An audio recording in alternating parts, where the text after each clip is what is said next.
What is going on, everybody? Welcome back to Sideline Summit. I'm Antonio Perez, joined as always by Danny Cole, DC UPenn's finest, Chris Coulter, CB Culture Boy. We got another great episode for you guys today. We will be predicting the NBA playoffs as if they were starting today. Now, of course, when this comes out in the morning, standings may be subject to change as there's still games going on. But regardless, we're going off them at 10:42 Eastern time.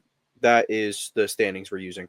And, of course, we'll talk about some NBA headlines. It's been a very, very busy week. Of course, the sad news, Kyrie Irving will be out for the remainder of the season. The good news is LeBron is still doing it. He just won February Player of the Month. And, just a lot going on in the NBA. So we'll definitely talk about all that. But, of course, before we get into anything, leave a like, subscribe to the channel, and turn on the post notifications so you don't miss uploads from any of the great shows on this channel. Audio listeners, do what you've always been doing. Leave a like, subscribe to the follow the channel, 5-star review, download, all those good things. But we'll swing it to Danny for Summits and Plummets. Yeah, I'm going to keep it pretty straightforward and simple. My sister did probably one of the most things I've ever seen driving. So, yeah, it was pretty wild event for a plummet. So that's my plummet. Not a fan of crazy drivers. Don't want to fear for my life. And Summit. There's a basketball game 2 days from now in Boston. We haven't begun, so we'll be there, no matter what. We will be there to witness the anomaly in the Duke of Boston. Yeah, the anomaly will be facing Quentin Grimes. Yeah, we need a Quentin Grimes name. I don't know, but Q. Yeah, Big Q. Nah, it's got to be like the grimiest or something. I don't know.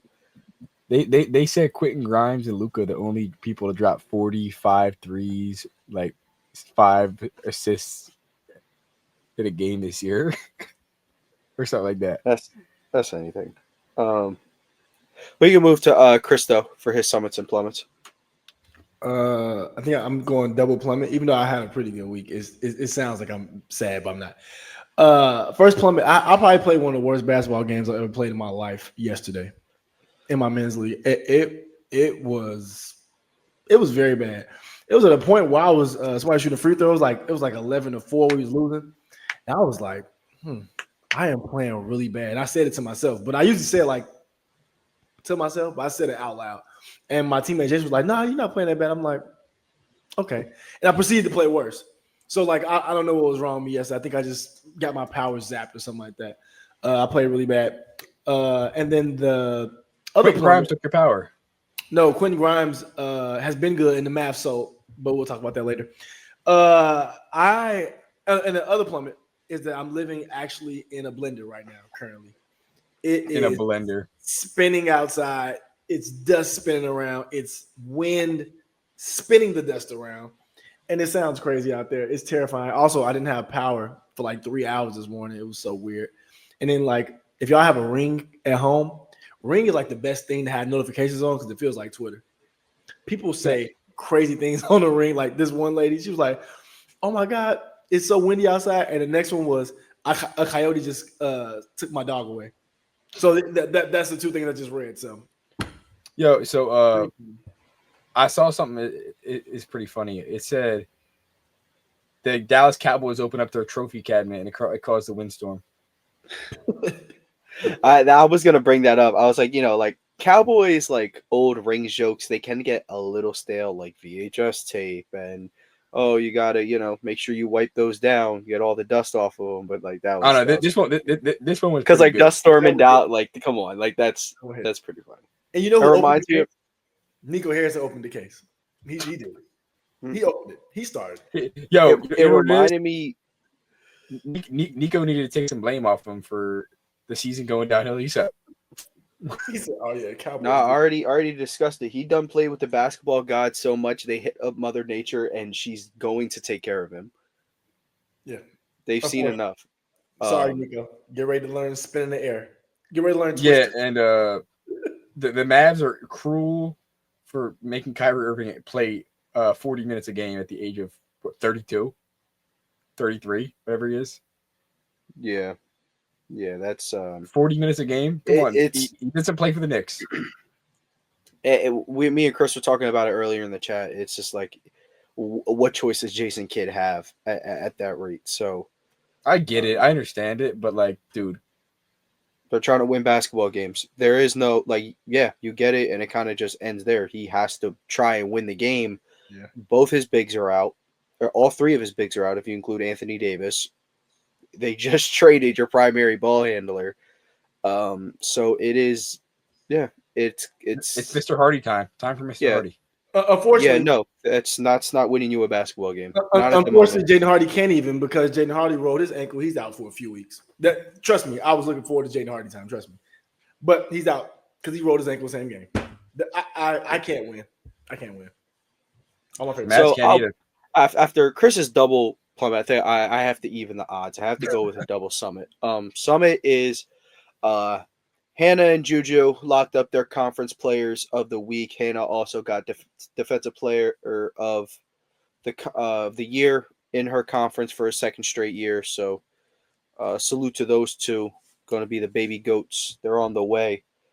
And shout out Haley Van Lith. She won Big 12 Player of the Year. Her season has really gone under the radar. I feel like just because, of course, she went to LSU. It didn't work out anywhere near where she thought it would. Just an excellent season. Bounce back at TCU. I'm sure she'll be getting drafted. She'll be highly touted in this upcoming draft. Of course, there's everyone knows who's going one, but she could definitely make a name for herself in the top of that first round. And then double Summit. I mean, Danny already talked about Boston. I would say LeBron. I saw some. What is that? Is it about LePookie? No, it's not about LeBron because we're talking about LeBron later. Let's come on. But did you originally know that Summits and Plummets were not supposed to be about sports in general? They were actually supposed to be about like anything else. But then we were kind of just like, if we're talking NFL, it can be about NBA. If we're talking NBA, it can be about NFL. It can always be about baseball. That was used to be my time to bring up baseball. But baseball. Baseball. Imagine investing yourself in baseball. In the Big 2025 baseball. Exactly. But I would say, if I were to run another Summit, this one's going to be pretty funny. Danny got our flag football jerseys in. I'm looking at them, they look good.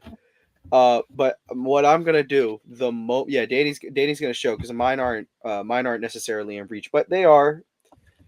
I got two. I got a long sleeve. Just show them the one. Yeah, they're a little. They look familiar, don't they? A little Sideline Summit coded, I guess you could say. But what I'm gonna do is after our first game, because they have like photographers and stuff like that, I'm just gonna find a really good pic, of me in action, and then I'm gonna put outstanding over it. If anyone doesn't know outstanding, it's that's the washed anthem. So I'm gonna post a pic of that, and I'm gonna post that song. Oh no! Please do the one where it starts with Charlie Wilson at the tiny desk, and then it goes through. Oh yeah, the tiny desk one into the yes. That better be a post on your main Instagram. But that gets me so weak, dude. Okay.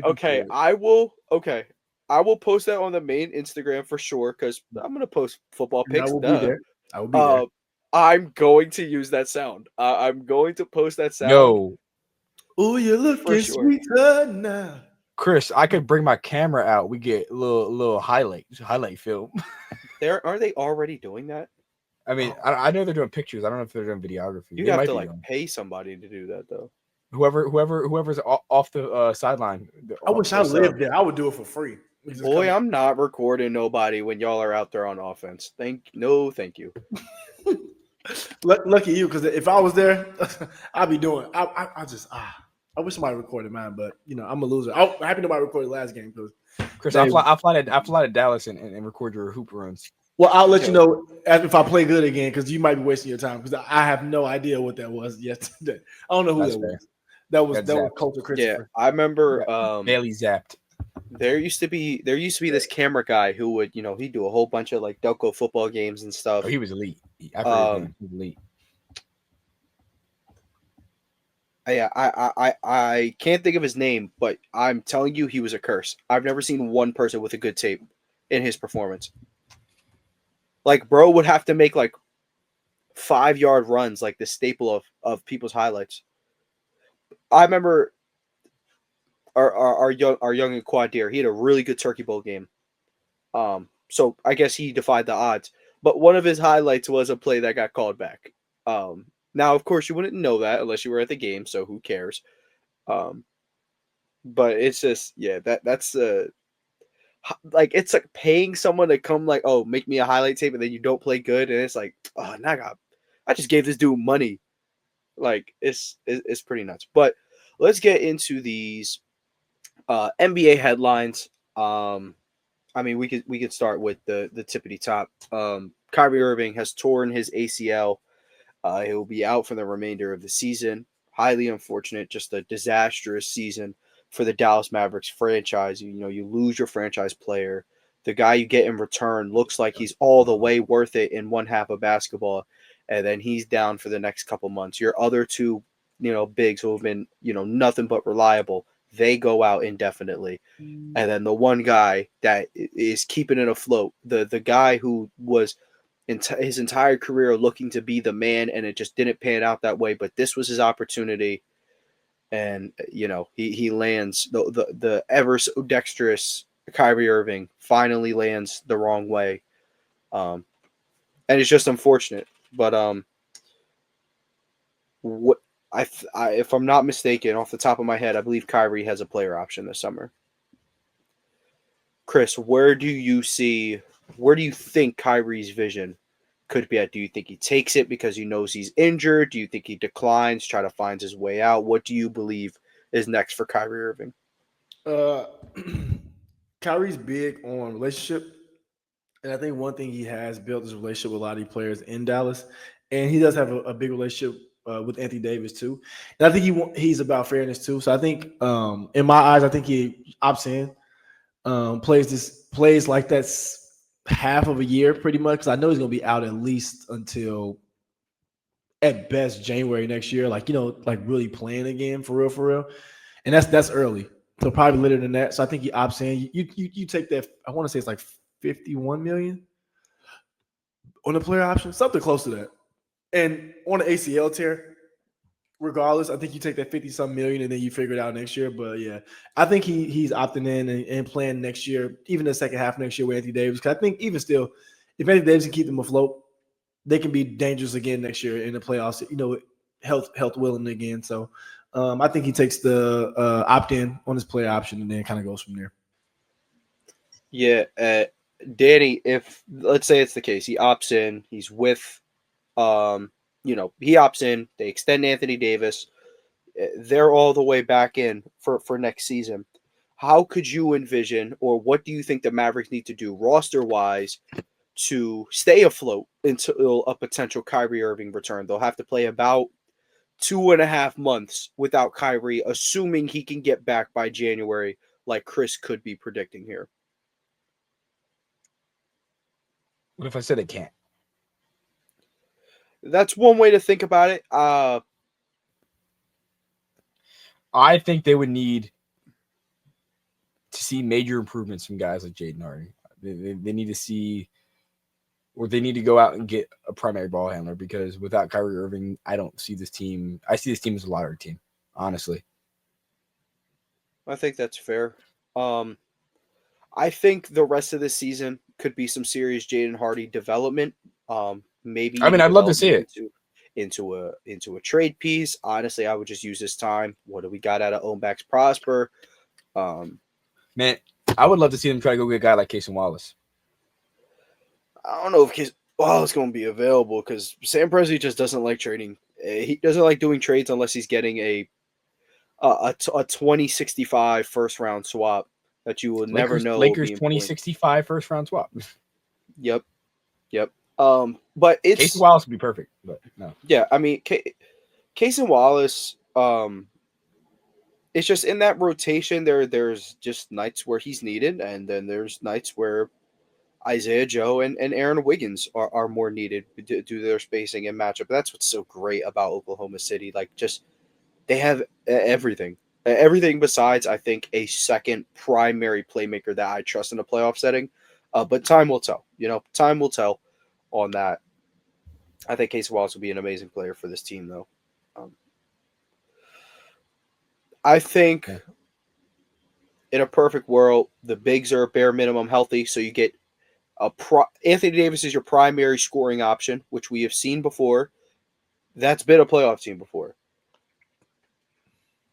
I think, like you said, it's just going to come down to the guard play. Klay Thompson, his touches will get ramped up. So, when you're a shooter of his caliber, more touches are always going to be better. However, let's move on to the next headline. 87-year-old LeBron James, first player to ever score 50,000 regular season and postseason points as of just like 5 minutes ago, and he also won February Player of the Month. Which is, what do we make of this in general in the season LeBron's having? Where do we stack him up against other players in the MVP race? Number one, and we don't do too much GOAT talk here. One, because we all believe LeBron's the GOAT, and two, we have the utmost respect for Michael Jordan, which I was kind of thinking about on the way out of the gym. I'm like, wow, like LeBron fans will just flat out be like, MJ's too. Like, there's no really debate about that. But then MJ fans are like, oh, no, LeBron is the 9th best player of all time. I'm like, okay, that's how you know it's not coming from a good place. But okay, back to the main question. At lowest 2? Come on. At the absolute like worst, 1B. So, but yeah, what are we making of like this LeBron's 40-year-old LeBron James? Just like, describe what we've been seeing. Where do we think he stacks up against other MVPs and maybe even his current ranking amongst the NBA's best? He's a demigod. He's a demigorgon, dude. He sold his soul to the devil. That's what happened. You should not be able to play basketball at this level and move your body better at 42, whatever, 20, 24, 22 years into the league at this point. Yeah. You should not be able to move your body better at 22 years in the league than you did 5 years in the league. It's not real. It just does not make sense. Nah, 08 LeBron was that dude could dunk on the top of the backboard. But I definitely get your point still. Yeah, dude, LeBron James is averaging better points. Like, he's averaging better stats than he did in his MVP year with the Heat. It's insane. He's of course not. He might hit, like, I think the best part about him is what I'll say. His game has evolved so much, and it's not just him being a smart basketball player. He has, with the changing of the tides and shooting threes more, he's changed and evolved and got better. And I think that speaks to the volumes of the levels of how great of a basketball player he is, because he didn't let the new NBA Steph Curry shoot threes make him fall behind. Yeah, I would agree. And I kind of said something similar to Chris on Twitter where they were talking about, I'm going to be honest, I don't even remember the tweet you quoted. I just remember you were like, but he has no killer instinct. I went on the whole rant. It's like, well, he's so soft. But he only gets his points by playing bully ball and running through other grown men to get his points. But he's still soft. Even though he runs through people's face, that's all he does is like rim run and just destroy people. He actually doesn't like to put the ball on the floor. He doesn't really have a crazy good handle. He's not that skilled.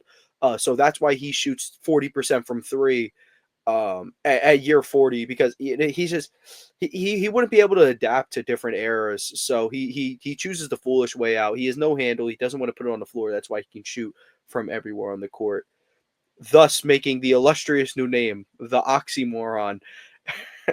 we're adding that to the illustrious amount of nicknames that he has, which is King James, LBJ, Chosen One, Bron, the Little Emperor, the Akron Hammer, L Train, Benjamin Buckets, and Captain L'America. That last one is definitely new. Yeah, that was from Team USA. I remember that. He should have been had that, but Kevin Durant was kind of looked at as like Captain America because he That's just a good loved reason. the Olympics. But Yeah. Chris, what are your thoughts on GOAT James, and more so, not to say you're surprised, but it's just like this Lakers team. I mean, we have a podcaster and head coach, and he's like really good at his job, and apparently LeBron can play off ball now. So who would have ever Who says thought? podcasters can't be good at their job? I suck at my job personally. I'm not gonna lie. The Oxy LeBron, The oxymoron. you know, oxymoron. No, the thing is this proves my point I've been saying about LeBron for my whole life. Funny enough, LeBron's not my favorite player. People don't even know that. He's my second favorite player. Chris Paul, my favorite player. But the thing about LeBron is it was never couldn't. It just didn't. He never couldn't shoot. Just didn't at a level to where it's like, oh, maybe I should guard him from three because he had to do everything else. It wasn't that he couldn't play defense because he played all defensive team type basketball and locked up Derrick Rose amongst other players in the biggest moments. It wasn't that he couldn't play off ball, just he had to. Now when he does it, he's showing you what he can do. So again, as Tone said, I'm not surprised at all. He's the best player I've ever seen in my life. And I think a part of that is being able to adapt. Now people can say he's had super teams and all this other stuff, but each super team's had to be a different person each time. With LeBron, with Kevin Love and Kyrie, had to be a different LeBron than he was with Chris Bosh and Dwayne Wade, than he has been with Anthony Davis and LeBron. With Anthony Davis. So at the end of the day, he's just being a person who's being reinventing himself over and over again.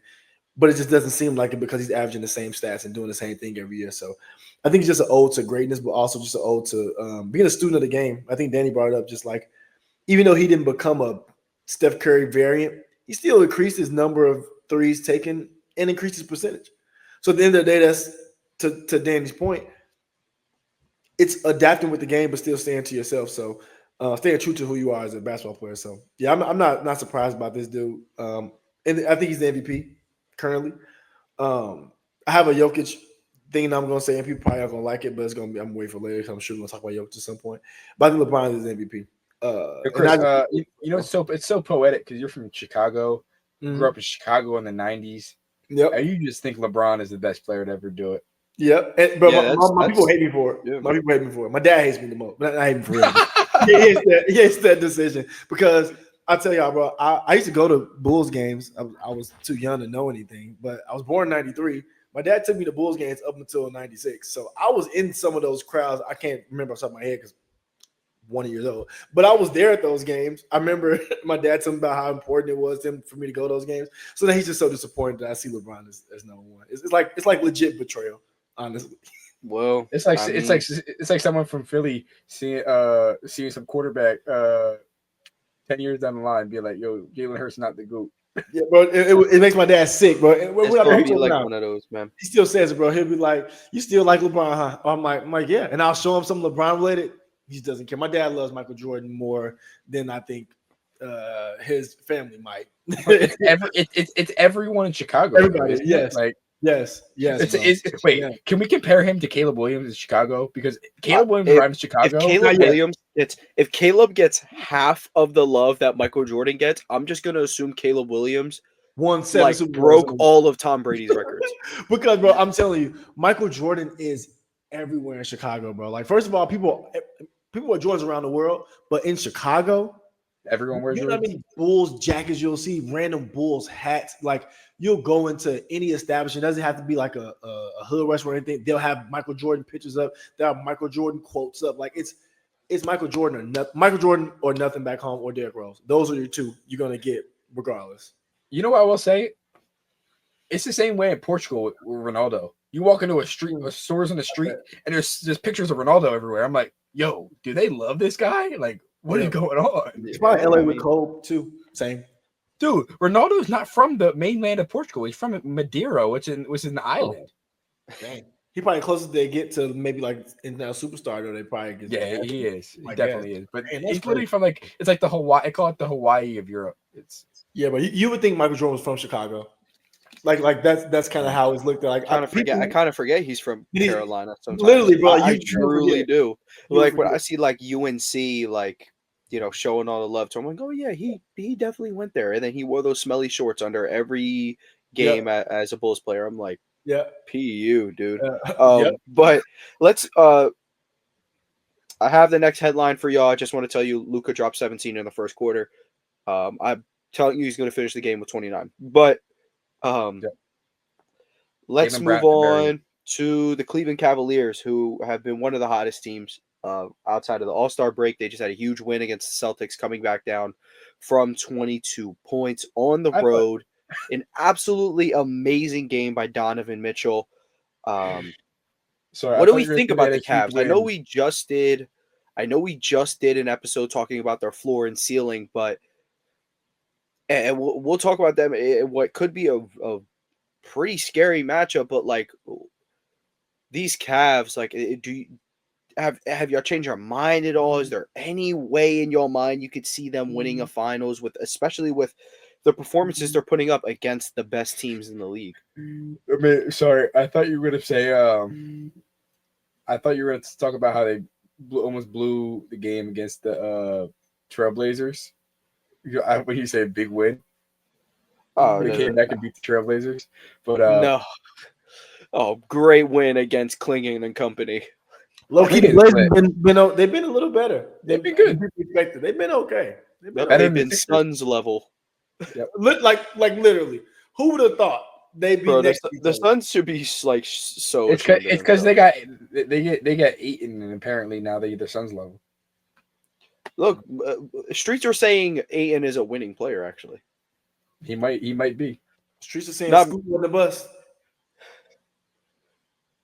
But no, but back to the Cleveland. Streets are saying that Kamara is finally getting his respect. He won Defensive Player of the Month. Low key, he has locks. My bad, y'all.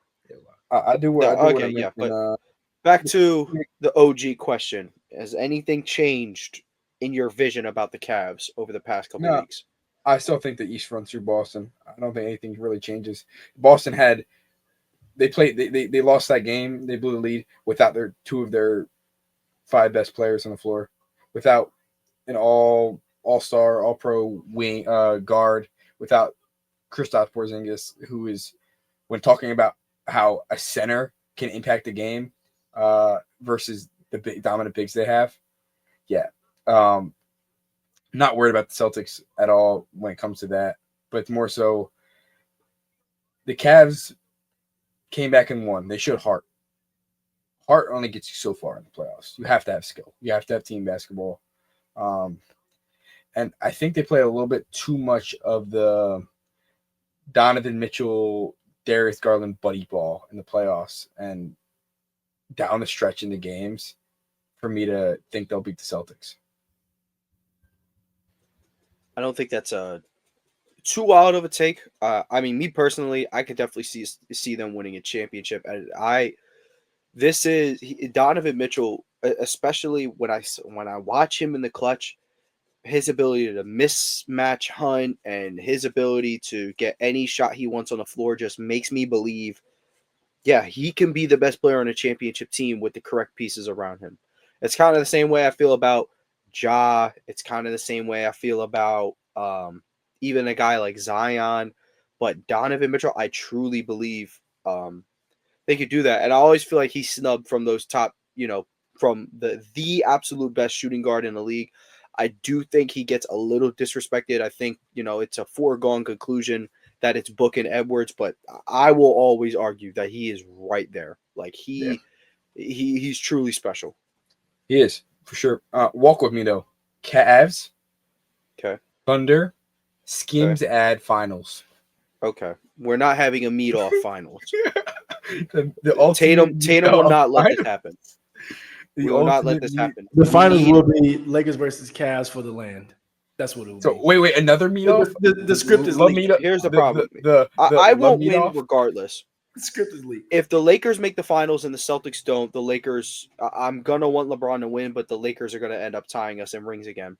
If it's the Lakers Celtics, I'm like, 4-7 don't look great. But I'm gonna defend it though, because I need Tatum to get another ring. And if the Celtics just flat out don't make the finals, that's a failure of a season. So, or if LeBron, well, according to a certain fan base, LeBron should just lose before the finals.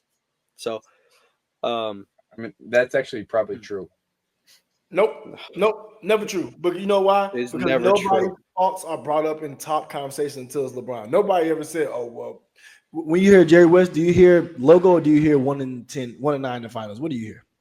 His nickname is literally Mr. Clutch.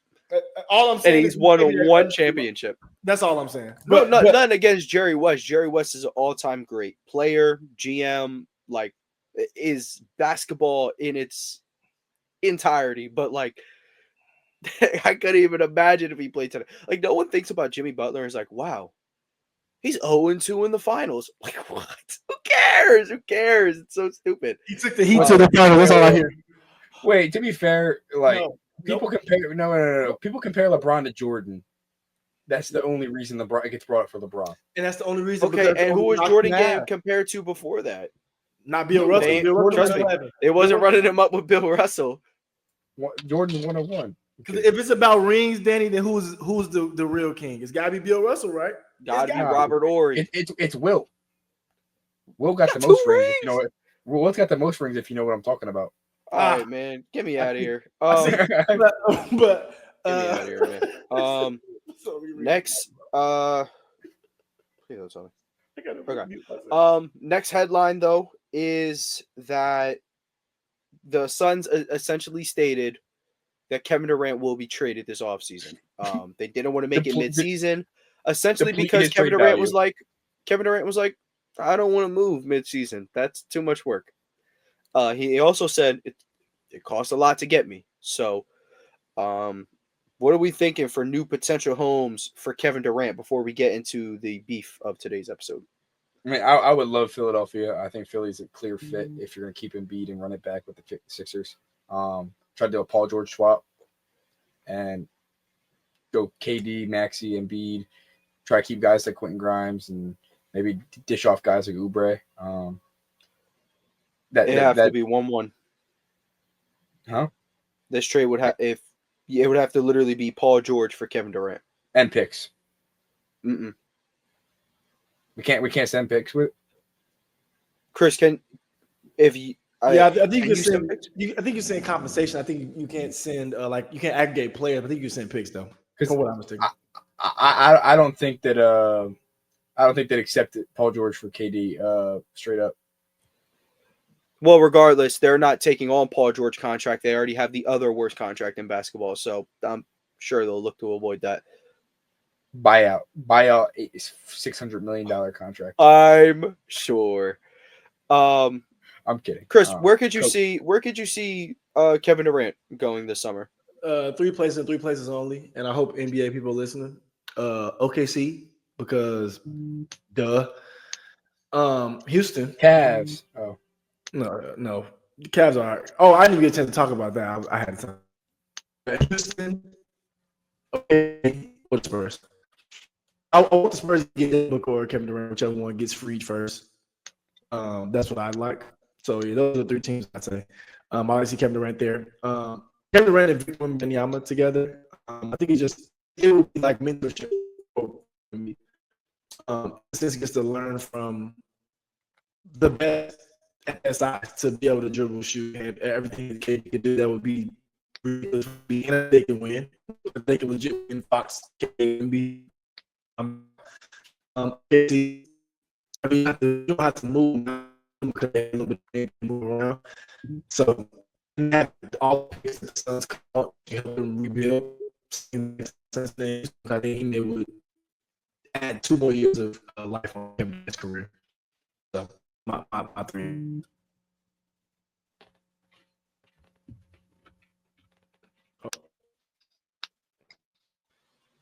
Sorry, I was on mute. But yeah, no, I would definitely agree. I will say though, Kevin Durant going to team up with Wemby, that is 100% jacking Luka going to team up with LeBron's flow entirely. just finding your next mold and then teaching them what to do. Yes. That is copying the flow. That's all I'm going to say. Wouldn't it make sense though? Wouldn't that make sense? Like imagine Wemby gets 2 years of training with Kevin Durant in season, like in actual basketball games. KD does a 1 foot floater and 1 foot fadeaway. Wemby tries it, misses it. KD tells him in the timeout, "No, you do it like this." He goes out, makes 2 in a row. I think So what I'm hearing honestly, is if Cooper Kevin Flag Durant, and Tatum link up. yeah, bro. I'm telling, like 2029, like that's just gonna happen. Same Trade thing with Jalen Brown for the pick. Okay, hold up. The Celtics and Eagles comparisons run more deep than you think. And they trade Jalen Brown for Cooper Flag. Talk to me. Well, I wasn't gonna say that, but possibly the NFL, one of the 3 best prospects in the draft, Abdul Carter from Philadelphia, huge Eagles fan, has said it on many occasions. One of the 3 best prospects in college basketball, grew up in New England area, wants to be has admitted that he is a big Celtics fan. He thinks the 86 Celtics are the greatest team of all time. Jason Tatum is his favorite player. The comparisons run deep. Will get drafted by the Patriots at pick 4 if he's available. Cooper Flag, he's a really good athlete, but I don't think he could really help Drake May out all that much. Who would be better cross sport? I think Abdul Carter would probably be better at basketball. And before we move on to, I do want to say something about the Cavs. My problem with the Cavs is that I think Darius Garland and Evan Mobley, it takes too much for them to show up. Like they were super inefficient against that Celtics team that was that was losing. That was missing Drew and KP. And if it takes Evan Mobley that long to get going, they won't be in the game to do that. Steph Curry doing this. And on top of that, Mazzulla didn't even really attack Garland as much as he actually could have. So they're able to play Garland off the court while Ty Jerome has had a great year, which I think most improved should be in Ty Jerome's bag. They won't win with that. And then obviously their best time they played was with Hunter and Mobley as the 5, Hunter's the 4, with Jared Allen off the court. So I just don't know. I don't know. That's why I'm not really moved by them to answer that full question. I think that's entirely fair. Let's move on to predicting the NBA playoffs as if they were starting today. Let's start in the East. Let's start in the play-ins. We figure out our 2-7, 1-8 matchups. 7-8, Miami Heat versus the Orlando Magic. Miami Heat are at home. Who do we got? Orlando Magic. Yeah, I think the Magic are going to cream the Heat. I was actually going to take Miami. Yeah, I'm taking in a one-game setting, and an Orlando team that on any given night can just struggle to find offense. At the bare minimum, I think Miami will have Wiggins, Hero. This is going to be a Wiggins that's well more acclimated to the Miami offense. The onomatopoeia will hopefully start playing some better basketball. So I guess as a 2-1, we'll have to ratio a little bit, Danny, but. We'll have the Heat moving on. They'll play Boston in the first round. So they just can't. Oh my God, they can't leave us alone. Okay, then in the 9-10 matchup, if anyone cares, the Atlanta Hawks at home versus the Chicago Bulls. We've seen this story before. I'm gonna go with play-in demon Trae Young. Yeah, 100%. I'm taking Trae Young over the Giddler. Even though the Giddler's had a great year, he's probably earned himself some money, and the Bulls are gonna pay him. And honestly, to be honest, they should, because Kobe White's not a point guard. So at the end of the day, do it. But I think the Heat win. Shout out Dyson Daniels again. Dyson Daniels has been playing really, really well since Jalen Johnson went down. Yes, he's taking over that rebound assist role when Trae's out. So shout out Dyson Daniels. Danny, I'm assuming you have Atlanta as well. Yeah, that leaves us with Atlanta heading to Orlando. I was gonna say, you think I'm gonna take the worst team in basketball to beat Atlanta? Well, bro, I didn't think so. I just had to double check. They're like unequivocally mid. Like they're the definition of mid. Mid is so generous. Like at this rate, like the past couple of years, yeah, they've been mid. But like they have 24 wins and they have a chance to make it into playoffs. Like that is. I thought like when the play-in was originally made, I thought it was like if the 9 seed is within 3 games of the 8th seed, they run it. Yeah, I don't like how they're But playing. I guess they only did that because in the bubble, like Zion. they obviously that and they ran out of games. But that leaves us with the Hawks visiting the Magic for the 8th and final seed. I'm taking playoff demon Trae Young. Dyson Daniels unfortunately puts Franz Wagner in the box. It's crazy. I also take the I'm Hawks gonna here. take Atlanta as well. Yeah. Orlando season's kind of a little bit of a wash. I mean, like I could very much see Paolo Banchero being more than enough to take this team. Just a quick win and get him into the playoffs. Like that could absolutely happen. I would actually like to see it. Yeah, that's what I'd prefer. But last time I watched Franz Wagner in elimination setting, he ended up getting $220 million. So you would never guess that he earned it through that game. But the problem is if the Magic win game 1 and go to play the Celtics, the Magic have no be a chance tough series. It would be tough because the Magic are like a different version of the Celtics. Big, very big. Yeah, team. They're just a big team. It's like a different version of the Celtics. But the Celtics would just eventually just pull away. Yeah, I think that's true. Well, the way we have it set it up, we have the 1-seeded Cleveland Cavaliers facing off what will be now the 8th-seeded Atlanta Hawks. I'm going with the Cavs in 5 here. Oh, Cavs over Hawks. The Cavs be playing Hawks. Yeah. I would go Cavs in 5. Yeah, I got the Cavs. I mean, I got the Cavs sweeping the Hawks. I think the Hawks sweeping the Cavs. Trey gave me a game. Trey gonna do his best. 2 years ago, Danny said Trey would get 2 games off Boston, and he was correct. So I mean, it is Trey Young, the most disrespected player in the NBA. So. I was called crazy for that. Honestly, I'm down. You were only called crazy because of what you did. You said the Clippers were going to get swept by the Suns. With this is when Kawhi was healthy, Brody was healthy, but Trey was going to get 2 games off of a better Celtics team. Like it just didn't make sense to me. We were both ended up being right because the Clippers didn't get swept and the Hawks. Yeah, but they still got packed. Both of them got packed. It's all right. Yeah, I mean, packed isn't the word. Oh my God, Kawhi went down and the Clippers were done. The 2 versus 7. It's the Celtics versus the Heat. Again, if you're tired of this matchup, I'm sorry. I'm going to go Celtics in 5 on this one. Yeah, no Jimmy Butler, no problem. No Caleb Martin, no problem. Celtics in 4. Yeah, Wiggins is still a demon. I have the Celtics in 6. I think the Heat just they play everyone very, very tough, and I think the one thing that the Celtics do struggle with, if anything, is just physicality. A lot of time, not every player on the Celtics, but if you can just foul and do a lot, what you can in the playoffs, you can kind of throw them off rhythm a little bit, and that's what the Heat gonna do. So, and Davion Mitchell too. Shout out to Davion Mitchell, finally getting a little bit more recognition from the first 2 stops. I think he does a little bit good, but I think Spoelstra wants to neutralize the bench guard minutes. Just put Davion Mitchell and Peyton Pritchard. He's such a Heat player. Like I don't know why. Yeah. He's just late getting there. He supposed to be there like a year ago. He's late. Now he like 35. But let's move on to what is the first interesting series of this prediction. New York Knicks facing the Detroit Pistons in the first round. I don't think it's really interesting to me. I think the Knicks win pretty handedly. I disagree entirely. I think the Pistons match up so good with the New York Knicks. Their length, having the point guard to go attack their point guard. I will still take the Knicks in 6 games. I was taking it in 6, yes. Yeah, 6 isn't handily. 4 or 5 would be handily. I think the 2 games that the Pistons get are going to be like. Dude, a 6-game series is not handling somebody. Like just flat out. They won 2 basketball games out of 6. That's not handling somebody. Look, the Knicks handled the Sixers last year. They won in 6.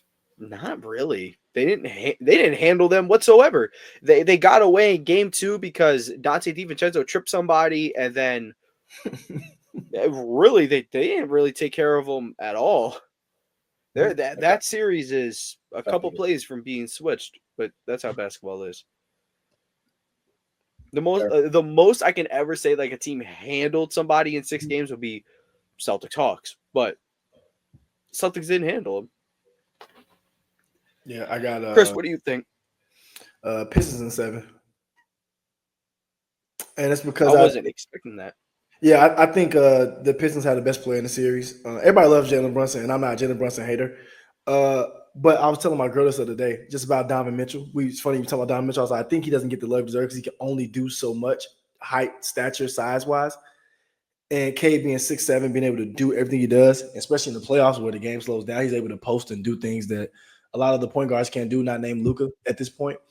So I think that when the Pistons go to struggle to score, but they can defend, and the Knicks are the people who usually can't. They've been struggling defending, but they've been scoring. I'll take the better defensive team and who I think is the best player in the series. That's not a knock against Brunson or Towns. I just think Cade is. I've been talking about this for a while. I've been saying this for a year. He just kept getting hurt. But yeah, I think this is his coming out party type of year. He'll do what the Magic try to do. I think Cade's awesome. I think playoff JB is. Yeah, I would still take Brunson. That series could easily be a coming out party to put the paradox over Jalen Brunson.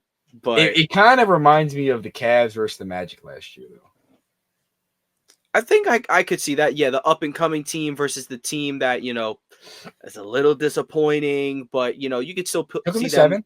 pulling it out. Yeah, like I could definitely see it going to 7. I just think if you get to a game 7 and Tom Thibodeau like legit has a reason to play his starters 48 minutes, that's 48 minutes of Josh Hart will play 49 minutes. Yeah, like Josh Hart's gonna just find a way. He's gonna tell him put two more minutes on the clock, even if they won the game. He's like, I got to get up and down. That's 48 minutes of Jalen Brunson putting people in elbow jail, Hezzy crossover jail. Yeah, like elbow jail, trapping people behind him. And when he meets Isaiah Thompson, then what? That's that's another question that they're gonna have to work around. How are they gonna input Asar Thompson into a playoff style offense? Same what they do with Josh Hart. Chris, I have a question for you. Josh Hart can at least shoot it. Get on a heater though.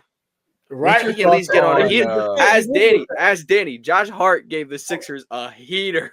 Y'all know how I feel about Josh Hart. I thought he should have been an all-star. Y'all know how much I love me some Josh Hart. What's your thoughts on Jalen Brunson borderline carrying the basketball in the playoffs sometimes? Every NBA player. Everybody. I don't know if it feels exaggerated because of LaMelo's the worst. And then after him is Luka. No, Luka's the worst. Then is LaMelo. Those two are the worst. Luka is horrible. Every time he does the little step, he literally has. He literally cups the ball. And it's bad. And that's the best thing about Kyrie, man. He don't even be carrying. Ethical hoops. He's so ethical, and for the longest time, I believed he had the worst whistle in the NBA. Yeah, man, but he doesn't get it because he's smaller. Him and Curry share the worst whistle. That man, they said Luka is bringing the demon time to LA. He's scoring buckets and screaming at people. Yeah, hey, as he should, man. He should. I mean, he's not getting the villain role because nobody hates Luka like that. But if ever called upon, he should do it. Absolutely. Funny thing, they said Luka effect. They said Luka effect in LA is what's been keeping him on a winning streak. Funny thing, they were on a winning streak before he came. That's all I'm saying. Yeah, they were like the 4 seed before he popped up. He's not the reason they're don't get he's me wrong. helping. He's of course a big piece. I think we got to look at number 23 though. Number 23 and his podcast buddy that he hired, but it's not Le GM anymore because it was a good choice. Yeah, it's not. You won't see Le GM anymore. This has been a LeBron episode, by the way. Let's talk about the last matchup in this hypothetical playoff run. I'm in love with this matchup. Milwaukee Bucks versus Indiana Pacers. They don't like each other. They have had several headlines over the past couple of years. They played last year, but it was Chris Middleton-led hoops in the big 2024. You know how that went down. Now, it's a full year of Siakam acclimated. It's Dame and Giannis with no Chris Middleton. It's Doc Rivers coaching the playoffs. Who do you guys have in this matchup? Me personally, I think these teams are very close. I'm picking the Bucks. I'm going to go with the team that has a top 3 player in the world. Yeah. I'm going to go with the Bucks. Give me 7 games. Give me 7 games. I think they're very close, and then I'll lean with the team that's got the better. You could argue the 2 best players in this series. The 3 best players. Kyle Kuzma. No. I'm cool. Respect double Kyle Kuzma today. Respect them. Respect them. Bobby good. Portis. I'm so good. I'm Don't so worry. I'm gonna ask you a question. He would How be the far 4th behind player on the Pacers. how far behind Pascal Siakam is Bobby Portis? Very, very, very, very far behind. Very far behind. Oh my god. Oh yeah, Bobby's what back we'll a little bit, man. Bobby's a little bit far behind one of our game's best power forwards. Is he? Are you? Yeah, we are. Conversation with Tatum. We're Tatum not is the doing. best We power are forward. not entertaining that. Tatum No is the shot. best power forward, and you are putting Pascal Siakam in that category in the huge. Giannis is the best power forward, and then Tatum, and then it's a gap. He's really But a 3. He's really a 3, but they make him play the 4. he ain't played 3 in like 2 years. Just like Jaylen Brown's kicked out of shooting guard combos. because they're Derek trying to White. help him. But nevertheless, Pacers, gun with tracers, party next door and Drake made lasers. Don't matter. Bucks and 5. Because the Pacers aren't good, and Tyrese Halliburton is not tricking me over these last 2 weeks. I know the 2 weeks have been cool since All-Star break. It looks good. He's not good. Nice. Are they in a game off Nemhart though? One game only off Nemhart, right? Only off Nemhart. Only off Nimbar game. And you know what? The precious NBA champion, by the way, Kyle Kuzma, will show his championship pedigree on this team. And you will respect Kyle Kuzma. And you know I do what they respect say. him. I do You know respect what him. they say. You know what they say. I do respect him. He's not better than you act Tyrese like you're scared Halliburton. of He's him. not You're like, I better- do respect He's not. him. You're like, I do respect him. I do respect him. Don't get me wrong. He's not better than Ben Mathurin. He's not better than Tyrese, and I don't think he's better than I don't think he's definitely not better than Pascal Siakam. Yeah, Siakam and Halliburton, I'll give you. And you know I love me some Mathurin. Ben is like a better basketball player. Kuz is the better like guy you'd want on your team for a championship run at this rate in Mathurin's career. But that's what I meant. And I love you know how we get down about Ben Mathurin. Mathurin. I'll take we're all going Bucks here. Yeah. So that leaves us with it will be Cavs versus Bucks in the second round, which gives me big That's fun. Celtics versus Bucks 2023 vibes. Yeah, that's a good series. Or 2022 vibes with that that turn the season around Celtics team with Rob and Marcus and them versus Giannis, the first postseason run after the title run. And then since me and Danny both said Knicks, and it unfortunately outweighs Chris's decision, it'll be Knicks and Celtics. Let's start with Cavs versus Bucks. Again, this is a series where the Cavs are more talented all around. They're better coached. They don't have the best player in the series, but hey, their guy's not, ultra far behind. It's not like you got this is still like a fringe top 10 player in the NBA versus a top 3 player in the NBA, one of the most elite guards our game has ever seen, and some role players. Yeah, I think Ty Jerome is going to be the X factor in this series. I like that. I think the Cavs bench is much deeper, and it's going to provide a lot of value for Atkinson's rotations. And I like the Cavs in 7. I like that. I'm going to go with the Cavs in 6 games only because I think if it gets to 7, I'm kind of going to have to go with the same logic I went with last round. Best player available. Yeah, no, mind you, last time Giannis was in a game 7, he was the best player in the series. It just didn't matter. Grant Williams shot him off the court. So, and Tatum had a good game. Let's not forget, he had 8 turnovers in that game. Last time he was in the game 6, close out game 6. 50-piece chicken mini. That is true, man. He's a legend. But yeah, I got Bucks in 6. Yeah, wow. So me and Danny both go Cavs. Chris is outweighed again. But he has high hopes for the Bucks. I wasn't even trying to be Jason Tatum. I wasn't trying to be the anomaly. I was trying to be the anomaly. How many nickname drops are we gonna? Oh, I forgot to give Asar his flowers as the Enigma. That's what I'm saying. We need the Enigma guarding JB. No, I'm kidding. I think the Genesis. I think just for me, I love Donovan Mitchell, but I don't know if Garland, Evan Mobley are going to come along with him enough. every game. I think one of the announcers said the other day, well, Dominic's going to show up, but you don't know which one of the 2 or 3 going to show up out of those. And that's my only thing. I know Dame and Giannis going to do what they need to do, or they have proven to do so in settings. So this maybe just going off of what I've seen in big games. But Mobley's foul trouble scares me. I think he's the best defender for Giannis. And he just gets in so much foul trouble that if he has to be off the court and you have to throw Jared Allen on, I think that just changes your game a lot. And I can see that happening. So yeah, I would just pick the Bucks. I think they just have 2 of the 3 best players in the series. I think that's fair. I think that's good logic. I think that they are the most equipped to stop a player like Giannis. I've mentioned it before, about the Giannis wall. It exists and it works if you got the bodies, if you have a Bam Adebayo, if you have Al Horford and Jason Tatum. And in this instance, you have Jared Allen, you have DeAndre Hunter, you have Evan Mobley, even Isaac Okoro is someone you could throw at him. He's not the height that you would have want, but that's arguably their best on-ball defender. So I'm going to, and also what Danny said, depth is a little overrated in the playoffs, but it's still something. And I think they'll have the personnel to attack. So for me, the Bucks go, or the Cavs go on to the Eastern Conference Finals. Who they will meet, that depends on us. It's the 2-seeded Celtics versus the 3-seeded Knicks. I'll have the Celtics in 5. I have the Celtics in 5. I want to say 6, but the Celtics have truly handled them this year. I don't even know. It's a game it's a game Tatum gets up a little bit earlier for.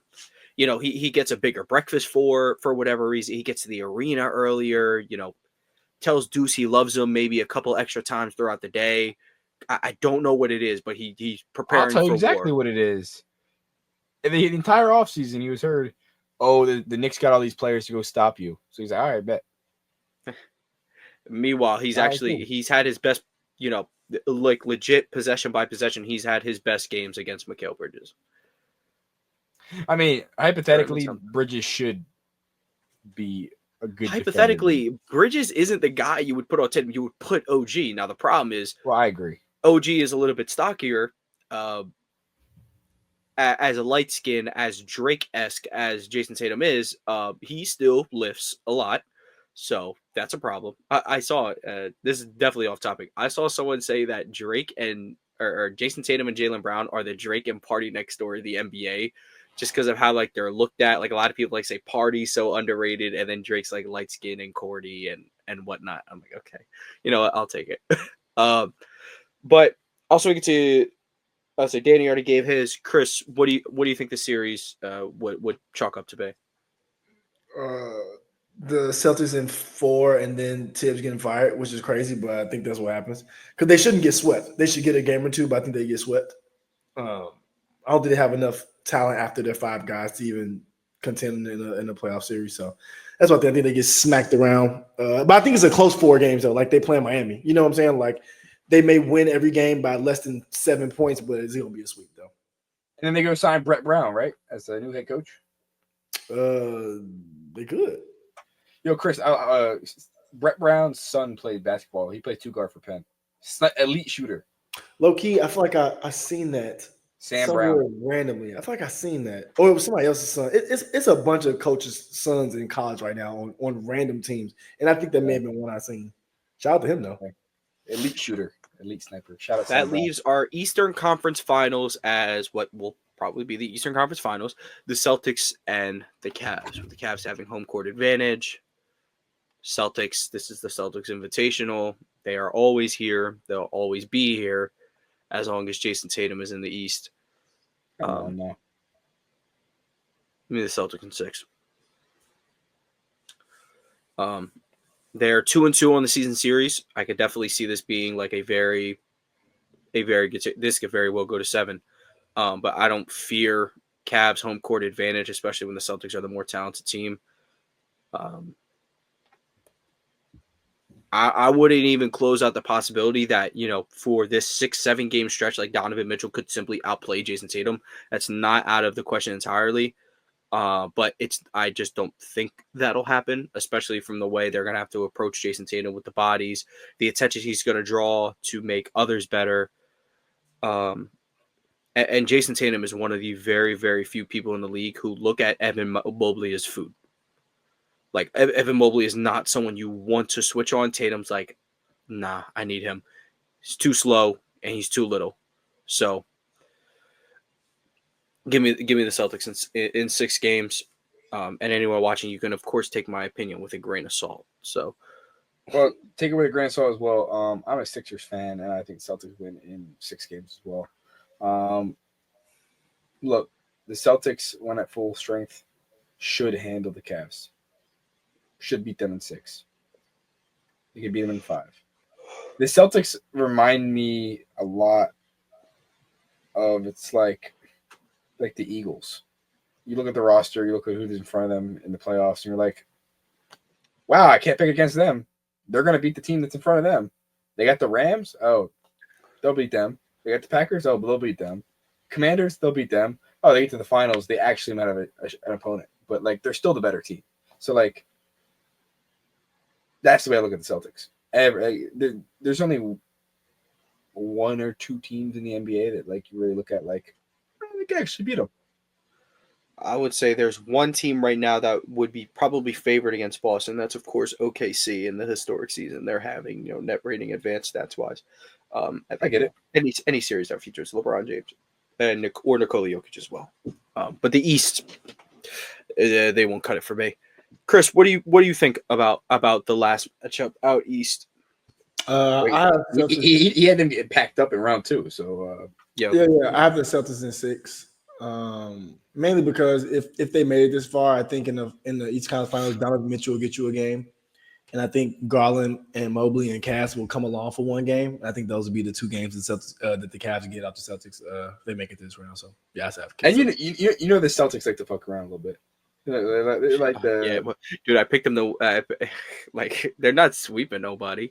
It's just their game. It's just the way they play. I don't think they're even playing around. It's just when you shoot a lot of threes, like Mazzulla said, he's happy with shot quality. The quality of shots are good. It's just these are 25-foot shots. They're not easy, and they're all contested. So they're going to have a game where they go 11 for 58. You just got to make sure you catch them on that game. It's going to be like Curry. It's hard for Curry to have a great series because he's shooting 30-foot shots the whole game. So if he shoots 45% from the field and 40% from 3, that's the elite series for him. So I look at the Celtics like that. Like you got to catch them on a night where they're just really off because there's going to be nights like that. You got to catch them. So we have the Celtics winning the Eastern Conference in back-to-back years. Let's move on to the West. Starting with the play-in. It's pretty lit play-in up top. It's the 7th seed Timberwolves versus the 8th seeded Los Angeles Clippers. Give me the Wolves. I'm truly thinking about it. In a 1-game scenario, you could really lay it all on the line. Is Kawhi playing? I'm going to go Wolves. I'm going to go Wolves because I'm thinking in a 1-game scenario, like a lot of people like to bring Gobert out of the paint, but this is such a better defensive unit around him for that type of, that's what the Jazz like to do, but they didn't have good defenders, like I said last episode. But the Timberwolves have much improved defenders. Anthony Edwards, best player in the series.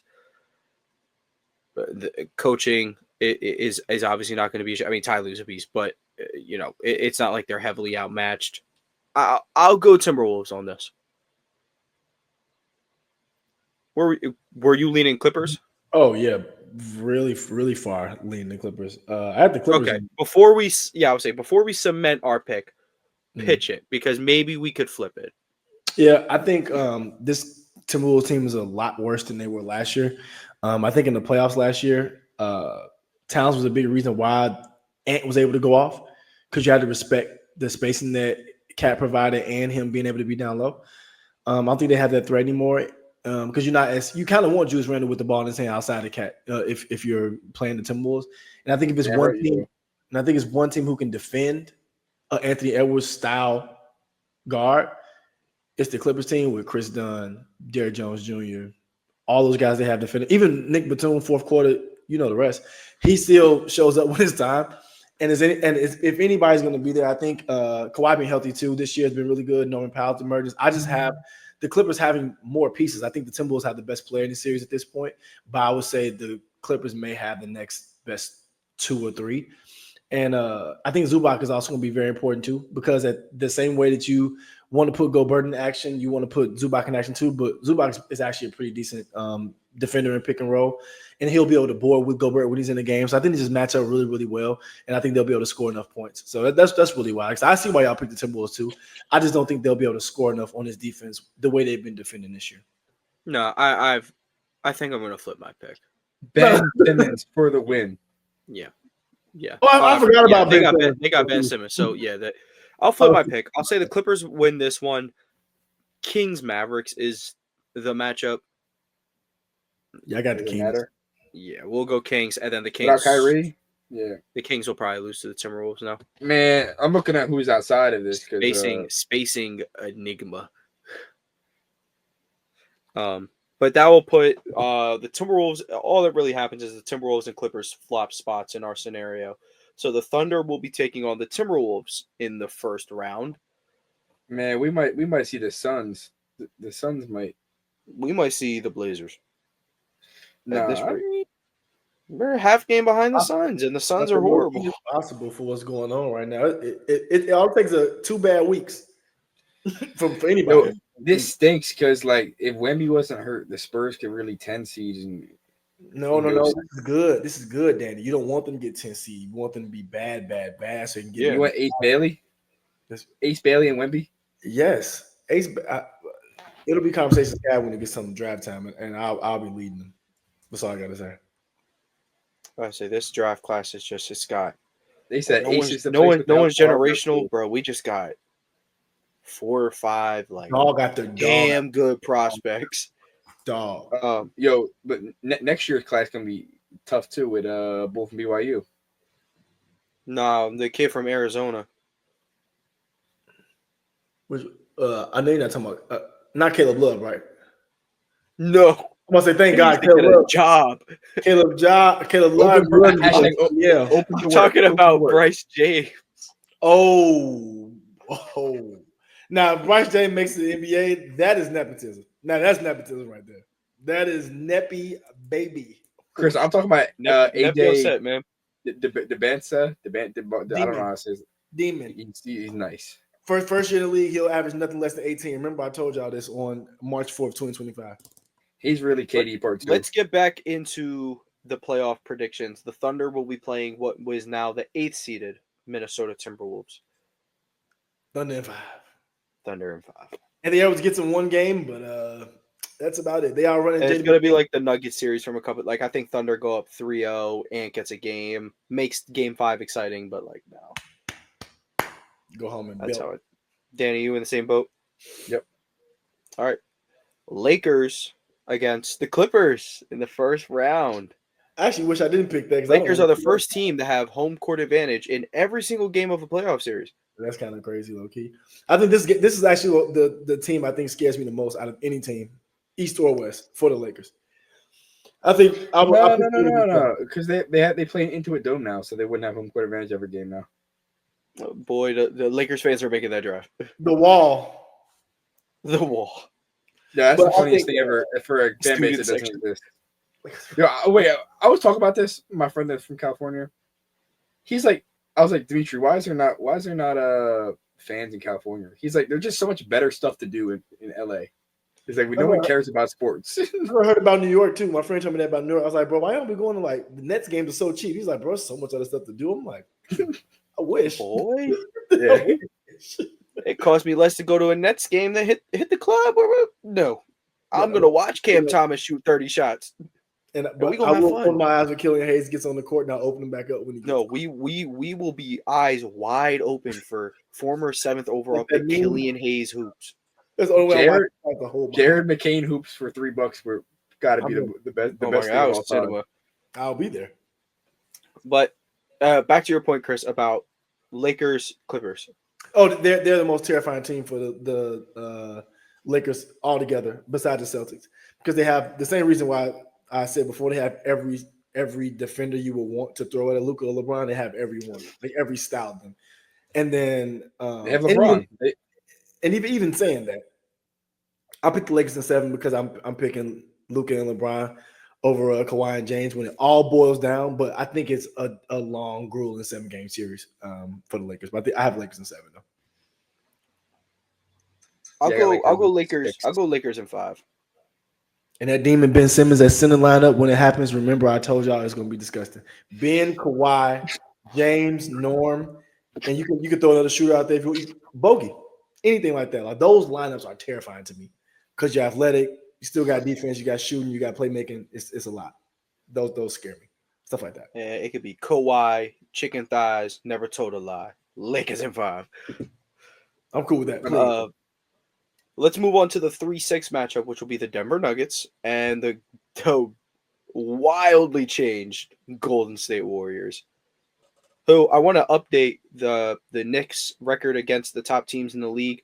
Let's add the Lakers and Warriors to it because these are not the same teams they were a couple weeks ago. I think this one's really interesting. Because on one side of it, it's like, okay, how are the Nuggets going to implement Russell Westbrook into a playoff series this time around? And the Warriors is like, yeah, Jimmy doesn't really shoot it. Draymond can't shoot either. But they're also going to be like the two most important players in the series. It's so crazy. And I'm going to take the Warriors. Yeah. Yep. Same. I'm going to take the Warriors. I'm interested in their small ball approach because when your small ball center is Draymond Green, that's not something that – not saying Jokic isn't going to get his numbers, but that's and if anybody as active and athletic as Aaron Gordon, it is Jonathan Kuminga. So him being back makes a big deal for me too. And I think to your point about Draymond and Jimmy, the beauty of it is they don't even have to shoot. Because I'd rather Curry, instead of taking the 12 threes he's gonna take 22 of them. Because Jimmy and what's the name aren't gonna shoot him. Shoot him.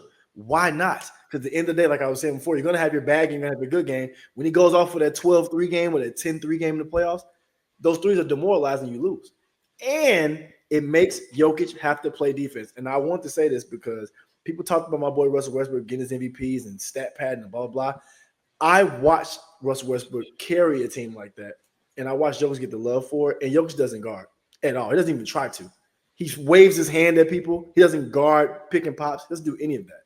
So I think in this series, it would be exposed because of all the motion and movement that the Warriors do have on offense outside of Curry, just how they move. I think that's one thing you can't hide. Because you can hide a Trae Young just because he's small. You can try to, like what they were trying to do with Garland. You can let him switch and then try to help. You can't do that with as much movement as the Warriors have. And then you can be a bad NBA player. You can still make layups. So at the end of the day, I think that'll be the Nuggets' downfall in this series. Danny, what's your thoughts on this series? Yeah, I think Steph Curry's and the new build Warriors they pack a punch, and it feels like the Nuggets are an all-time low. I think that's an interesting way to describe them. I don't know about all-time low. I think Not all time. I think the vibes seem like that because Nuggets fans, it's like it's the Russell Westbrook cycle. He finds a role, then he'll have like a bad week of basketball. Then you're like, ugh, now I see why everyone hates him. And it's just like, it's not that deep. Just be patient. But I will say the most cracked thing about the new look Warriors is Jimmy doing the dribble handoff with Curry. Because, once or twice a game, Draymond will catch him off guard. And, of course, you're going to send 2 with Curry and no one's going to go with Draymond.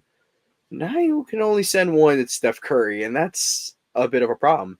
You also have a problem if you try to go one-on-one with Jimmy Butler driving. So we have the Warriors moving on, and then we got 2 young squads meeting up in the middle. Memphis Grizzlies, Houston Rockets. I think the Grizzlies kind of give the Rockets the moment the Lakers gave the Grizzlies a couple years ago. The Grizzlies is the only team that they could probably young bull in this playoff setting. Give me the Grizzlies in I'll go 7 games. Going Grizzlies in 6. I think this team will make the Rockets look a little fooled out there. I think the Memphis Grizzlies are a phenomenal basketball team, and in reality, I think they're like a top 3 seed in the West. Yeah. Chris, what are you thinking? Uh-oh. You have Houston? Yes, I do. Yeah. Okay. I wish I liked the Houston team more. And they have really good players. I don't know. It's just something. And I don't see John Morant with the ball enough. I can't do it. And again, I'm taking the team that I think it's a 7-game series though, and I can easily see the Grizzlies winning it for sure. But I think it's a 7-game series, and I'm gonna take. I don't even want to. I think Ime's the elite coach, but I think Taylor Jenkins is a really good coach too. He just has some really, really weird seasons the last few just because of Ja injuries and off court, blah, blah, blah. The weirdest seasons of all time. Just like weird. And then even when Ja came back, got hurt. Just weird stuff. But I think Taylor Jenkins is the elite coach too. So I'm just going to give the edge to the Rockets because I think as a team, I like their fit more. I know it may sound weird, but I like their fit more. So I'll pick them at 7, but wouldn't be surprised if the Grizzlies win in 5 or 6. So y'all can go ahead with the Grizzlies, but I will pick the Rockets. We'll move on. It'll be a close series. It'll be the fun one. Two of the NBA's best coaches going at it. Just some things I want to highlight. Is Şengün just going to look like Sabonis in a playoff series?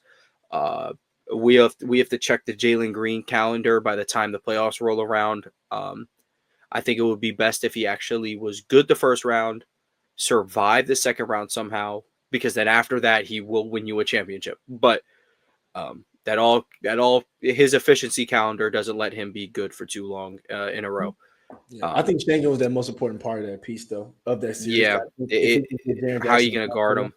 And if you can get Jaren Jackson in foul trouble, that changes everything for the Grizzlies, especially this year. And I think shout out the Grizzlies, man. Yeah, that's the one thing. Brought back traditional power forward. Come on, Edie and Jaren Jackson and the what were they calling him? The alliteration. That's low key fire. The alliteration and the onomatopoeia got to link up. Spacing's crying, but yeah. It's not too bad. Jaren can shoot, but let's move on to the second round. We have the Thunder versus the Grizzlies, and we'll have the Lakers against the Warriors. Give me the Lake Show. Yeah, I got the Lakers in 6 games. 6. Yeah, I think 6. Yeah. I'm gonna go with the Lakers. I think the better of the duos.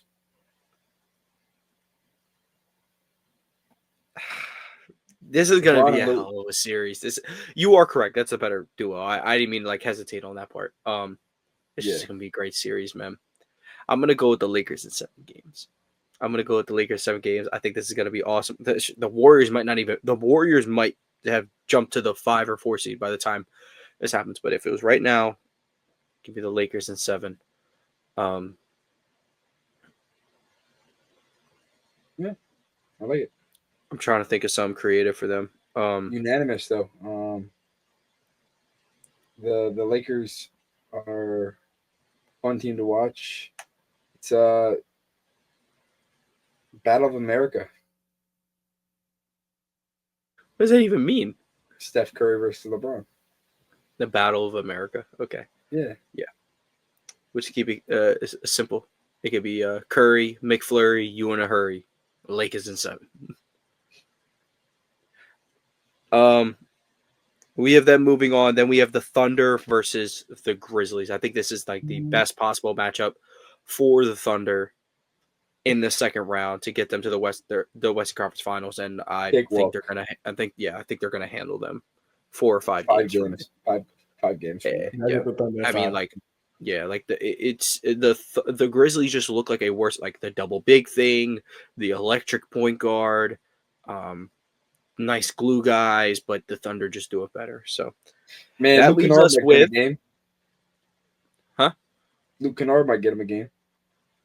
Maybe, probably not. But that leaves us with the Thunder and the Lakers. You have the Lakers team, which you respect the championship pedigree because LeBron's there.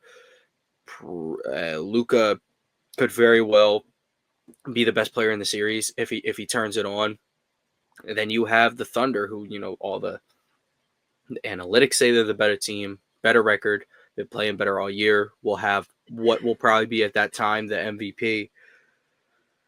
I mean, I'm 7. I'm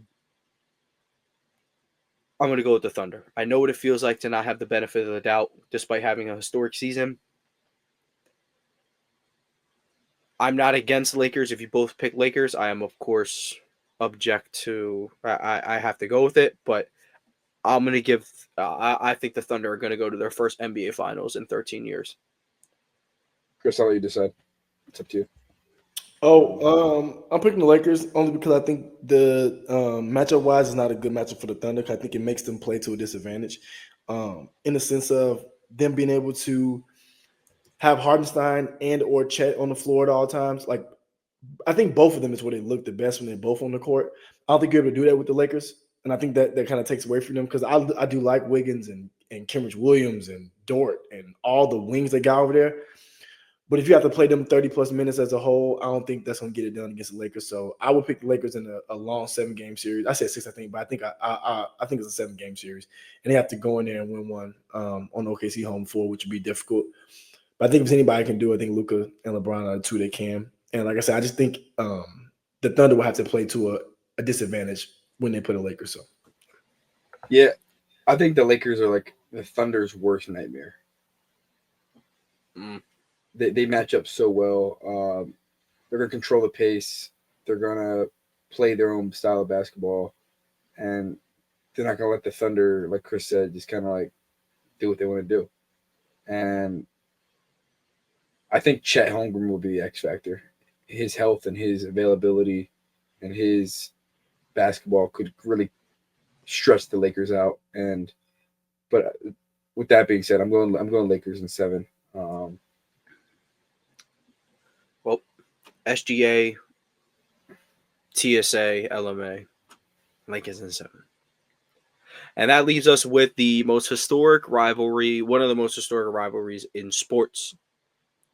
Lakers Celtics as our NBA Finals predictions if the playoffs started today. Luka rematch. Tatum Brown rematch too from the Eastern Conference Finals when Tatum bumped LeBron and Marcus Morris made him lose. Don't y'all forget that. Tatum bumped LeBron, Marcus Morris flexed at LeBron, made him lose. Lakers win final. Lakers win the finals. LeBron takes his crown off, placed it on Luka's head. Boop. Yeah, just for that, Celtics in 5. Celtics in 5. You be seeing the people write that on Twitter? It's like Jaylen Brown's gonna get Luka traded again. He gonna make Rob Pelinka be like, man, Nico is kind of cooking, bro. There's something wrong with this guy. Plot twist. Jaylen Brown is the primary defender on Jason Tatum because he's his biggest hater. And it comes out in the final. I'm going to let y'all know that. But look, when Jason Tatum had it cooking, 44 points, I watched Jaylen Brown look him dead in his eyes and go dribble and shoot 2 turnarounds in a row. Get it to the guy. He was his primary defender, Tom. I want y'all to know that. So it'll be 6-on-4. That's insane. Yeah, but I think with the Celtics, you know, they mismatch Hunt all game. They've already designed a series on how to beat Luka Doncic. I think the new thing will be how are you going to use Tatum in his like rover defensive position. Last year against the Mavericks, it was a lot of just put him on the lob threats, and that evaporated the Dallas offense. But with this team, you know, they don't use that as much. So I'm interested, what are they going to do? Are they going to put him on Dorian Finney-Smith? Would they rather, you know, do you want him guarding LeBron? That's also going to be another thing. The chess match between LeBron and JT. As I've said many times, I think JT is starting to learn he plays a lot more like LeBron James than Kobe Bryant, being for better or worse, a 6'8" point guard. That's what he's been for the Celtics all year. Of course, he's not racking up 7, 8 assists a night, but over the last 2 weeks he has. But that's just not something he's going to average because he's asked to do too much scoring-wise as well and defensively. So it's a lot to do. But I think because of that, I think of the X factor that Kristaps Porzingis can be. Even Al Horford in a series like this where he can bring Jackson Hayes out of the paint. If that's going to be his primary defender, it could be a long night for the smaller guards. But I will change my entire prediction if they start Bronny. Give me Celtics in 5, though. Celtics in 6. Sorry, Celtics in 6. Yeah, something similar. I got Celtics winning in 6. LeBron going 4-7 in the finals. It's unfortunate for my GOAT case for him, but he doesn't really change much as we were saying earlier. It's I think Celtics going back to back. This team it's got it all. And unless injuries or unless something happens that to change my mind, they have the best roster. They have the best roster construction. And I'm not going to pick against them. I think a Kristaps injury could definitely make this series like it could probably tilt in Closer. LA's favor. But I will Closer. say this. We can't lose as LeBron fans regardless. He wins. Oh, well, he won a championship at 40 years old. And he gets ring number 5. He loses. He wasn't even the best player on his own team at this point. Like, he 40. This is the Tatum era. Like, we can't lose. This is We're the Jaylen Brown era. What you mean? This is the anomaly era. Thank you very much. The green, we're calling him the green. We're calling him the Green Lantern. Going forward. We are not calling. We are calling him the Duke of Boston. So who's the Duke of Boston's biggest enemy? Cal Bear. Yes, it is. Yes, it's a Cal Bear in Jaylen Brown. All right, so look, I'm gonna tell y'all why. I have the Lakers winning the 6. I'm gonna tell you why. This will be the first series where no center plays more than 25 minutes a game because Horford and Porzingis won't be able to play. Hayes won't be able to play. So guess what? We'll have Vando, Rui, Bron, Dorian, Luka versus Drew, Derek, Jason Tatum's biggest enemy, Jason Tatum, Peyton Pritchard, or something like that. Pure cinema, pure hoops, pure ethical hoops. And there won't be any playing Luka off the court. You know why? Because JJ Redick found a way to make him be a good defender. We saw that because they said he's the reason why they play good defense. So, thoughts? But yeah, I had the Lakers Austin Reeves for the win. And I didn't even say Austin Reeves' name. Oh my God, what's wrong with me? Yeah, but I have if Austin and Luka are on the court at once, Jason Tatum and Jaylen Brown are going to take advantage of that. They will, but we'll see. Again, JJ's done a great job so far defensively with Luka Doncic, that's not easy to do. That's not. That dude sucks on that end of the floor. But JJ's got the best out of him. But truthfully, I feel like and said, "Be a better basketball player," and he did it. Shocker. He did it. That's another thing. Joe Mazzola versus JJ Redick. I think what we really should do is we should take both of them, put them in straitjackets, throw them in the white rubber rooms for 10 days before these finals start, and let them out 30 minutes before tip-off. I want to see what they've created. But that brings us to our last segment of the night, NBA trivia. Danny has a player, and me and Chris have to guess said player. Hell yeah! All right. Is he currently playing? No. Good start. Did he retire within the last 5 years? Yes. Okay. Within the last 5 years. Is this player black? No. Okay. That cuts down about 90% of our choices. Is this player over 6'8"? No. Okay. Wow. Has this player ever played with LeBron?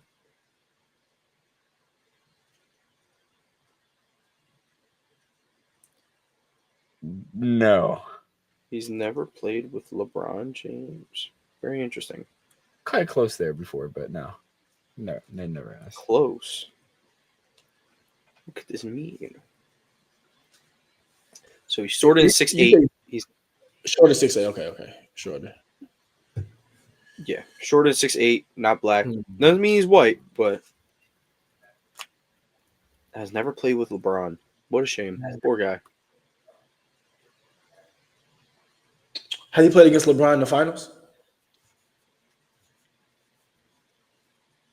I'm pretty sure no. Or bring up that basketball reference page, my man. I have it up. These teams, yeah, no. All right. Did he retire on a Western Conference team? Yeah. Okay. No, he didn't. Sorry, Okay. I thought he did. Okay, so he retired on the Eastern Conference team, short and 6'8", not black. I mean, yeah, I guess he retired on East Conference team, but You guess. like, he did. But like his time on the Western Conference, on the East Conference, Is wasn't. short. Yeah, Okay. it wasn't substantial. Okay. Did this player play for the Celtics? Any point? No, Okay. I was thinking it was going to be Gordon Hayward because Gordon Hayward is 6'7" on the head. You think he ended on the Hornets? he said 6'7". I think he's Ended 6'7". on the Thunder. 6'7". I just went back on the Sam highway. Presti end of the- openly admitted. He said, "Yeah, that was a miss. That's on me." Such a crazy thing to admit. Let's see.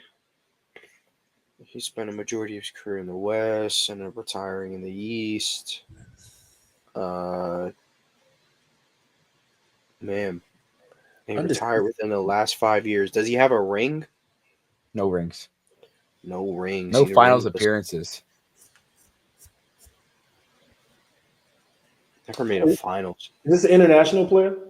Yes, it is. International. Okay. Shit, I'm going international. Didn't play in the finals against LeBron, so it can't be. And he retired within the last 5 years. Oh, I want to say this name, but he played against LeBron in the finals. But I also have a feeling Danny don't know what he's talking about.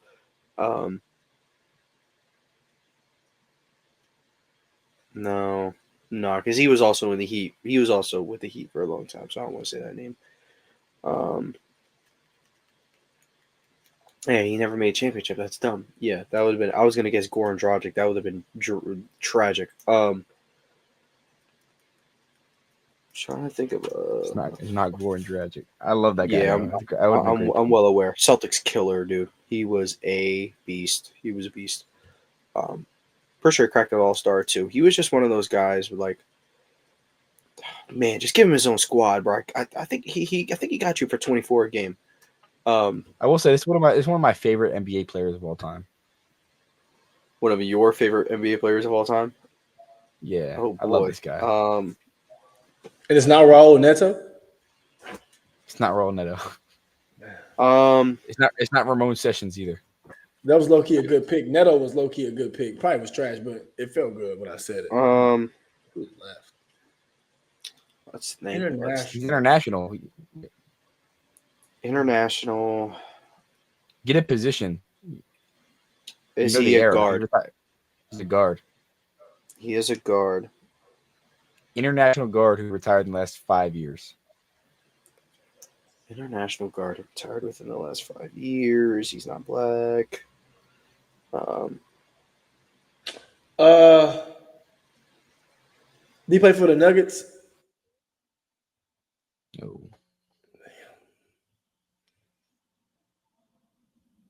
I was about to say he didn't play for Denver.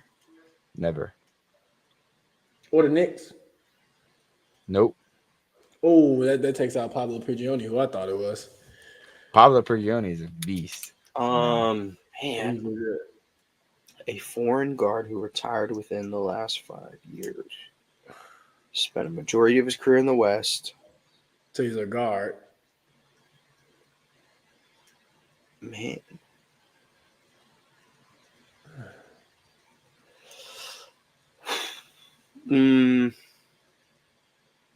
This is pretty tough. When I say it, you'll when you get it, you'll be like, "Oh." That's usually how it goes. Huh? Is it Jose Calderon? Oh, it's not. No. Shout out Cavs Jose Calderon though. Beast. Legend. Man, retired last year was on. Man. We already said he never played for the Knicks, right? Never played for the Knicks. Never played for the Nuggets.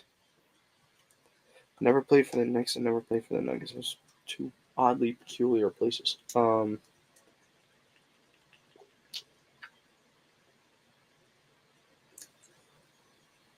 Has he ever played for the Sixers? Never. Never Not played for the anything Sixers. close He's one of to your a Sixer. favorite. But You he's probably don't one know of this guy's one of my favorite players. yeah, probably Like- not. We got 5 questions left. You said he was a guard, right? You did say he was a guard? Yeah, honestly, I thought this was going to be an easier guy when I picked him. I am kind of sleepy though, so maybe my brain's not working. But you say he retired in the last 5 years. Yeah.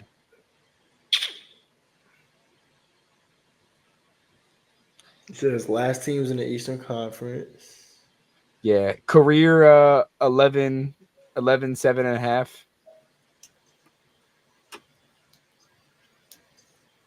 We're just looking at a legit role player. So we're looking at a legit role. Yeah, but like he's a name that you would enjoy. You know the name for sure. Elite name across elite name from 2011 onward. 2011 onward. Is Rudy Fernandez? Oh no, he played for the Nuggets. Can't be. Damn it! I didn't mean to say that. I didn't mean to say No, that. you're cool. That's not a waste of a question because you kind of called it's it out not. before we even said anything. I'm not gonna lie, I don't know who Rudy Fernandez is. Wow, that's pretty he's crazy. He's in a dunk contest on the Blazers, and he's a pretty decent Blazer. That was Jokic's like best teammate for like a season and a half because Michael Porter was dealing with back injuries and Jamal Murray tore his knee. So There was Rudy Fernandez and Will Barton. Those are the boys. come on, he was running out there with Campazzo. Facundo. Oh, I know who that is. Low key, I was going to guess him. I'm like, I don't think he retired yet. He might have. I don't know. Damn. Okay, let's Harry down the years. Giles. Let's say no. Buddy at Tatum's. Did he retire within the last 3 years? Yes. Okay, so he's a little more recent. Retirement. Foreign guard retired within the last 3 years. Never been to a championship. And if it counts, never played for the Knicks or the Nuggets.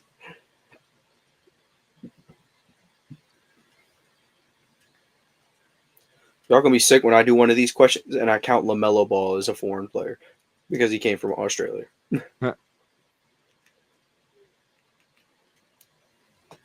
This man has played 14 career games in his playoffs. He's never been to a finals.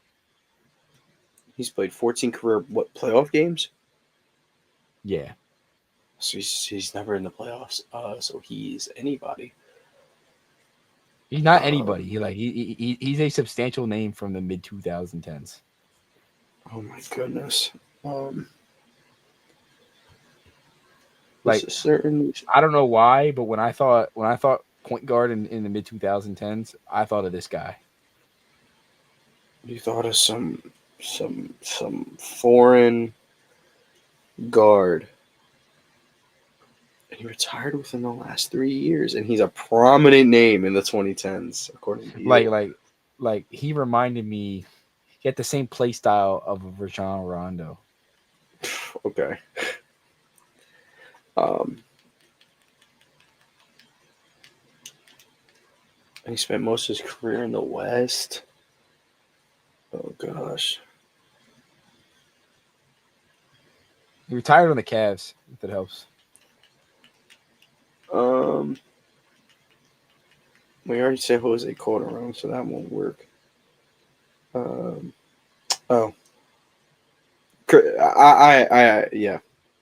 But I'm thinking so hard right now, bro. I'm trying to think of these last Cavs teams of the last 3 years. Do you know it? I think I know who it is. Go ahead. Is it Ricky Rubio? Bingo, it is. Yeah, and I'm mad at myself because that's definitely a prominent name. I didn't know he retired already. I thought he was still playing in Spain. Okay. Retiring could be misleading, but I don't think that's wrong. His basketball reference page says 23-24 played in Pro League, but it doesn't list anything for 24-25.